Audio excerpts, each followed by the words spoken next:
Pemirsa, sidang perdana pembacaan dakwaan perkara pengadaan laptop Chromebook bagi Nadiem Makarim ditunda pekan depan. Namun dari dakwaan untuk 3 terdakwa lain terungkap mantan Menteri Pendidikan Kebudayaan Riset dan Teknologi Nadiem Makarim disebut memperkaya diri senilai 809,5 miliar rupiah.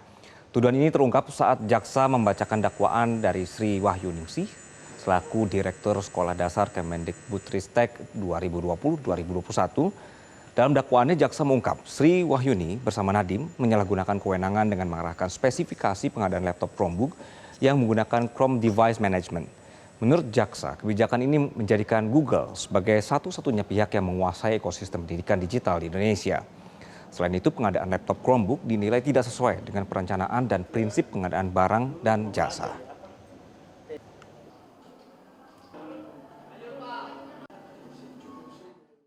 Bahwa terdakwa Sri Wahyuningsih bersama-sama dengan Nadiem Makarim dan Juristan menyusun harga satuan alokasi anggaran tahun 2020 Direktorat SD tanpa dilengkapi survei dengan data dukung yang dapat dipertanggungjawabkan dalam penganggaran pengadaan TIK laptop Chromebook yang menggunakan sistem operasi Chrome atau Chrome OS dan Chrome Device Management yang menjadi acuan dalam penyusunan harga satuan dan alokasi anggaran pada tahun 2001 dan tahun 2022.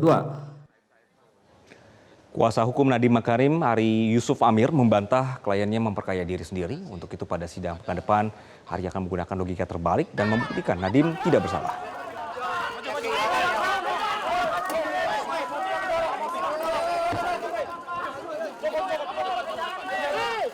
Pemahaman pembuktian terbalik itu mungkin belum umum ya di persidangan, tapi dalam undang-undang kita menjelaskan itu.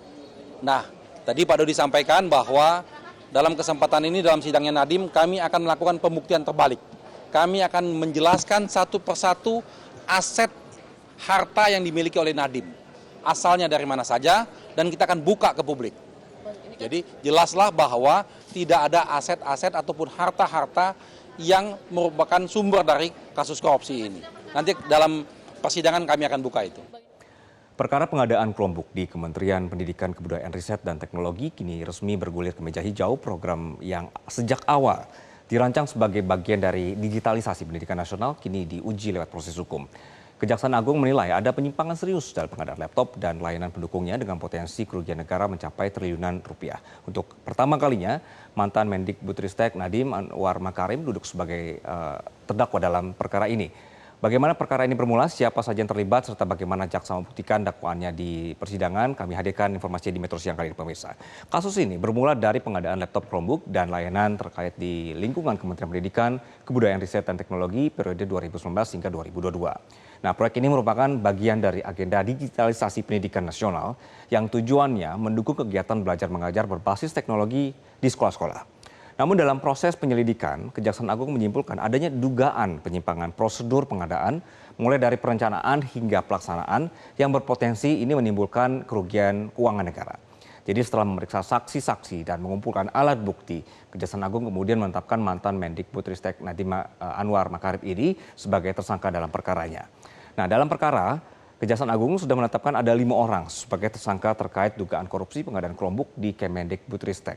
Selain Nadiem, juga penyidik menjerat sejumlah pejabat internal kementerian dan konsultan proyek. Mereka diantaranya Sri Wahyuningsih, kemudian juga ada Mulyaat Syah serta Ibrahim Arif. Sementara satu lainnya Juristan ini juga masuk yang menjadi tersangka di kasus ini. Lalu pemirsa, jaksa menyatakan pengadaan Chromebook dan layanan Chrome Device Management ini sudah menyebabkan kerugian negara lebih dari 2,1 triliun rupiah. Kerugian ini berasal dari selisih harga perangkat, biaya layanan tambahan, serta pengadaan yang dinilai ini tidak sesuai dengan kebutuhan real di sekolah. Jadi dalam perhitungan penyidik, pembelian perangkat Chromebook ini disebut dilakukan dengan harga yang dinilai tidak wajar, sementara layanan pengelolaan perangkat dianggap tidak memberikan manfaat signifikan bagi proses pembelajaran. Nilai kerugian negara ini disampaikan jaksa saat berkas perkara dilimpahkan ke pengadilan sebagai bagian dari dasar dakwaan. Sidang perdana kasus dugaan korupsi pengadaan Chromebook digelar di Pengadilan Tindak Pidana Korupsi pada Pengadilan Negeri Jakarta Pusat.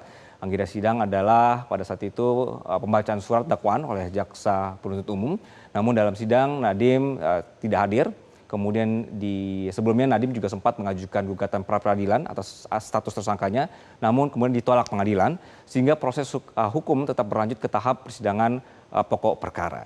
Selanjutnya pemirsa, dalam perkara ini jaksa menjerat Nadiem dengan pasal 2 ayat 1 atau pasal 3 Undang-Undang Tindak Pidana Korupsi junto pasal 18 serta pasal 55 ayat 1 KUHP tentang peran serta. Pasal ini mengatur ancaman pidana penjara berat mulai dari hukuman belasan tahun hingga pidana penjara seumur hidup. Jadi seluruh proses hukum kini berlanjut di persidangan untuk menguji pembuktian jaksa terhadap para terdakwa termasuk peran masing-masing pihak dalam pengadaan Chromebook ini. Nah, persidangan ini akan menjadi ruang pemirsa untuk menguji apakah pengadaan ini benar dilakukan sesuai dengan kebutuhan sekolah atau justru menyimpang dari tujuan awal digitalisasi pendidikan. Jadi putusan pengadilan nantinya diharapkan memberikan kejelasan hukum sekaligus menjadi pelajaran penting dalam pengelolaan anggaran publik. Jelajahi cara baru mendapatkan informasi. Download Metro TV Extend sekarang.